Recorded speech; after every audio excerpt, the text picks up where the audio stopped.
So Elsgood will start from pole alongside Chris Pither. But Grant Johnson, even after that mistake in race 2 under this format, gets back to the second row. Well, and that's because he had a fantastic qualifying result as well. We add up all of the points and he'll start third, which is great for his championship. Roel Harris and Peter Burnett starting back on row 8. Then Scott Jennings, a rebuild on that car from Paul Morris Motorsport in between rounds. Been a while since we've gone racing. And Craig Donis, the luck hasn't improved, but at least his racing number matches his grid position. And the team's done a great job to get that car fixed after some pretty heavy damage in race 2. Now, Charlie Kovacs has been sent to the rear of grid for a technical infringement from the last race. So the mustachioed one has plenty to do in this final race of the weekend. We get the green light, and Chris Pither, he is the man who has got the whole shot. Yeah, that was an excellent start, which is unusual for Johnson off to the left side of your screen there, because he's been a bullet all year.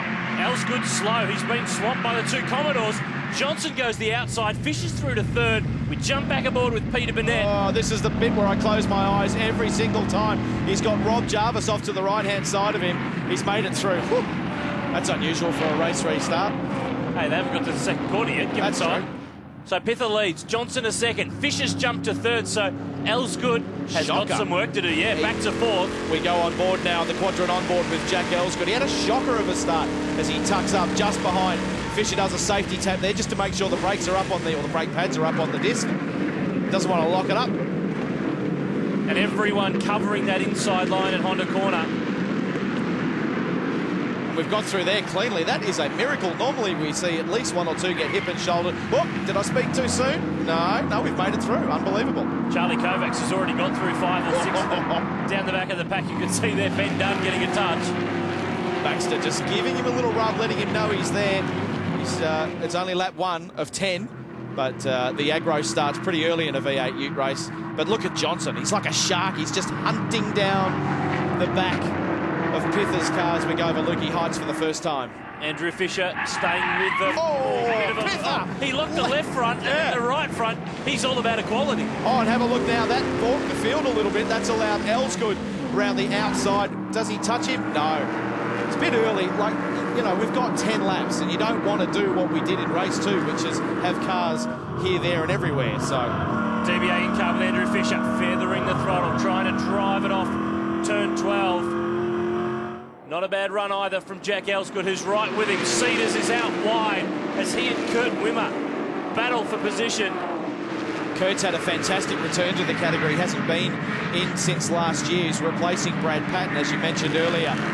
But Cedars just takes that run down into turn 1. He's on strict instructions, is Kurt Wimmer. Do not break the car. Well, the fact is it's not his, so but it's never stopped you drivers before. Again, we saw this in the last race. Fisher, the classical wide line, the late apex point, that leaves the door open and it just tempts the driver behind to stick their nose in. Yeah, it's a double apex corner, so you clip the first one, go out wide. That gives you a really good run down to the hairpin just here. Johnson, though, continuing to stay tucked up behind Pither as we go down the back there. Oh, Wimmer just had a look at the Newlon Falcon. Can't get it done, though. I'm not sure what it is about the rhythm of a V8 Ute race weekend. Race 1, they're a little bit asleep. They're very pedestrian, occasionally a bit of drama. Race 2, they go nuts. Pedestrian? Well, you ever seen a V8 Ute race pedestrian? Pedestrian for a Ute race. Race 2, they lose the plot. And race 3, they all come back to pretty much line ball. And occasionally, when there's a spot up for grabs, they'll have a run. That's because their team managers are into them between the 2 races, saying, mate, you're in a chance for the podium here. Do not mess it up. Look at Johnson. He's all over the back. Pither locks it up again. It's almost like he's overdriving the car because he knows how fast Johnson is. And Johnson, we've seen all year, if he's not leading the first couple of laps, it doesn't really matter. He gets stronger as the race run goes on. Yeah, absolutely. But this championship is all about accumulating points. Jack Elsgood last year won the championship and didn't win many races. I think Johnson's gone in with the same attitude this year, Aaron, because although he's right there behind Pither, he's just being very careful not to screw it up. Well, I can't think of too many other championships where Grant Johnson, who's now won 7 races this year, as he goes for the move on Pither, down into turn 1. He's won 7 races. Elsgood's won 0, yet there's barely anything between them in the championship. Yeah, that's exactly right. So it's all about how you approach the race. Oh, Fisher on the exit of turn 1 and comes back and nails our second place championship leader who's off the circuit, Aaron. This is awful. That was naughty. He made a mistake, ran it wide. Elsgood was there, who didn't do anything wrong, and No. he ends up off the road. Boy, oh boy, and now have a look at Johnson, our championship leader. Looks in the rear-view mirror and sees the guy who's P2 going off into the dirt. Oh, he slides it left and slides it right. What can he do? Can he make the pass? He's going the long way round. He's going to have pretty good drive off the corner to make that step. Gary McDonald's right in the mix as well, chasing down Fisher for third spot. Love listening to the 5.4 litre Ford V8 at work. This is Siberia. It drops away on the exit, but Johnson, it really looks like it's a case of time, not a case of when he's going to get by. No, it's clear watching it. He is certainly the faster of the two cars, but that's always the case. Pither's defensive there going around, so you're always going to be slow when you're defensive. And Johnson is very, very, very good at just pushing people into a mistake. And although Johnson has been doing a lot of winning this year, he's had guys racing. They haven't just rolled over and let him go through, as we see in some other categories where championship and points are ticking through the driver's brains. People have absolutely fought this guy all year, but they still haven't been able to stop him. No, as I say, he's been in absolutely red-hot form. Pither just gets a little bit of a gap there coming out of Lukey Heights onto the main straight, but you can see he's fighting the car. I'd love to get an in-car shot of the steering wheel action.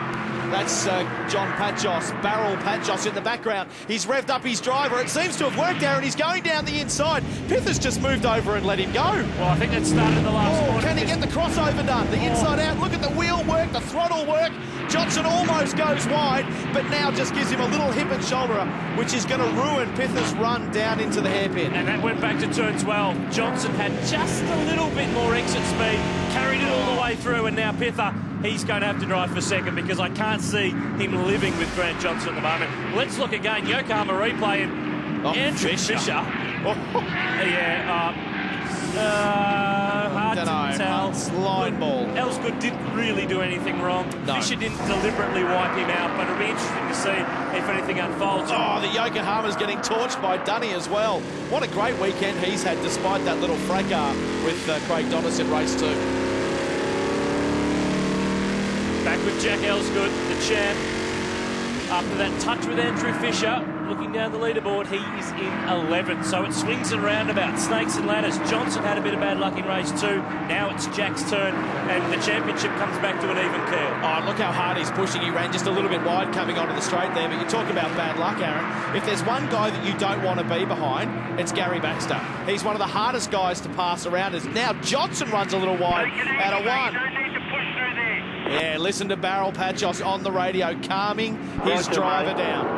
And how's the response from Grant? Roger, mate. It was almost a bit Craig Lowndes there. Yeah, okay, yeah, it was Roger. a bit. Now, the thing is, too, we've seen a lot of cars off in turn 1. You can get an increase in the tailwind, carry a couple of extra kilometres per hour into the first corner, and really easy to run off the road. Oh, absolutely. But, big lock-up, and he takes 2 bites of the cherry to slow it up. Can he do it? Fisher just gets that car turned in. That's allowed his teammate Cedars to just nip up the inside. And Gary McDonald got through as well, so Fisher a bit too deep on the stoppers and dropping back towards Kurt Wimmer, who's doing a great job for a guy who's been out for 10 months. That's Lauren Gray, and she's off the road, and that will bring out the safety car here at Phillip Island. Restart time at Phillip Island with race 3 in the Yokohama V8 Utes. Grant Johnson is your race leader. We jump back aboard with Jack Elsgood, who is mounting something of a fight back. He's been off the road once in this race. Now he needs to grab some spots. It's not great for his championship. With only a couple of laps to go, there's absolutely no doubt that he is going to be pushing very, very hard in this final few laps. Oh, he's out wide. No. He's almost done it again, Aaron. There's no grip out there. Why would you go there, Jack? Well, you've got to try anything and everything to get past these guys. Now, Johnson on cooler tyres, of course, the pressures will have dropped under that safety car period, and Pither and McDonald are right with him. Yeah, these guys are teammates too. And have a look at McDonald. Oh, as we go 3 wide into the hairpin. No good can come of this. Well, they made it out. They didn't either. Look at Jack Elsgood. He's been punched wide again. And there's some sort of AstroTurf out to the left there, which gives you no grip whatsoever. It's great if you go and play hockey, but it's not happening here. Elsgood, out of Siberia, is compromised on the exit. But our leader, Grant Johnson's just snuck another car link or 2. on this first lap. He is so good on cold tyres, and it's a cold day today at Phillip Island as well. So he's in the zone. His car control is amazing. As we see the two Icebreak Iced Coffee cars. Now can McDonald mount an attack on Pither? He slides down the inside with the lights on, just can't make it stick. I reckon I'd have thrown it up there. I'd have thrown the dice on the teammate. You probably have lost your job too. Well, that's true. Wouldn't have been the first time. No, it's been happening everywhere in World Motorsport this year. But I tell you what, while those two scrap, that just lets Grant Johnson sneak away. Cedars there in fourth. Kurt Wimmer is fifth. That's a great drive. He hasn't been in a car for 10 months. Steps back in a one-off drive and performs. There's Barrel Pachos again, just keeping his driver focused. He's... did he just say to John, calm down? I think he might have. Did he tell his team manager just to calm down? If you know Barrel, you know he's a bit excited. Love his style. Back to Wimmer, though. He hasn't been here in a Falcon either. The last time he was here, he was in a Commodore, so that's pretty good. We go to Quadrant on board with Jack Elsgood through the loop. Now, the issue is here, as was the case in race 2, because of the safety car. That's exactly what I was about to say. The race has been called short by a couple of laps, so now or never for Elsgood to grab a spot. And it'll be interesting to see if we see in the field here any last-ditch efforts as Jack goes down the inside. Oh. Kim goes defensive left. Oh, Kim's gone. Look at that. Kim was nowhere. He was way wide. Scott Jennings there and Giannis Therums in the Mango Media Falcon. Did Elsgood get the move done, though? I couldn't see. I reckon he might have. Back on the top four, but... have a look. There he is. Yes, he did too. The white Falcon is in front of the yellow Commodore, so a couple more points. They all come in handy come the end of this championship,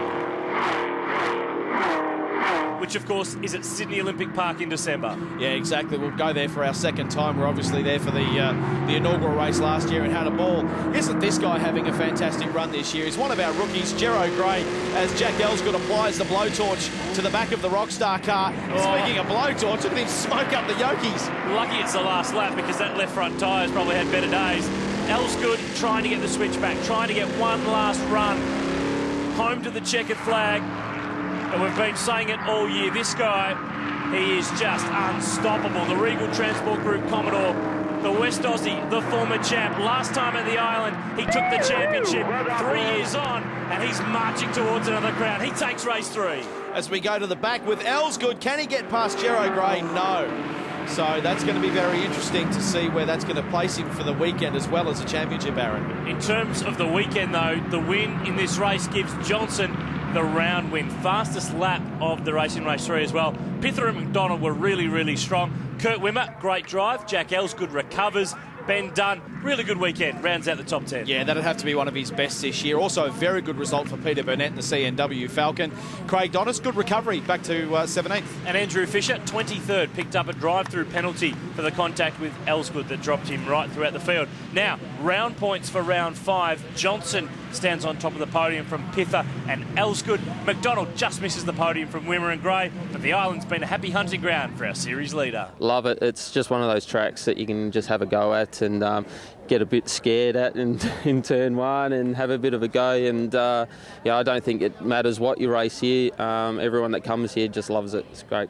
Now the championship sees Johnson extend that margin by 8 points. It's now 29. Fisher third from David Cedars and Gary McDonald. But for Elsgood, it was a weekend that he didn't quite maximise. Look, it was pretty much my race to throw away at the start there. I just gave it too much clutch and or too much accelerator off the line, and wheel spun halfway down the straight, which put me in a position where I was then chasing positions, and then I got a touch from behind from Fisher and sent me off the track. Thought I was going to save it there for a second, but no, obviously couldn't, and salvaged a few places there at the end, and it's good enough for third. Not what I was after, but nonetheless, you can't complain too much.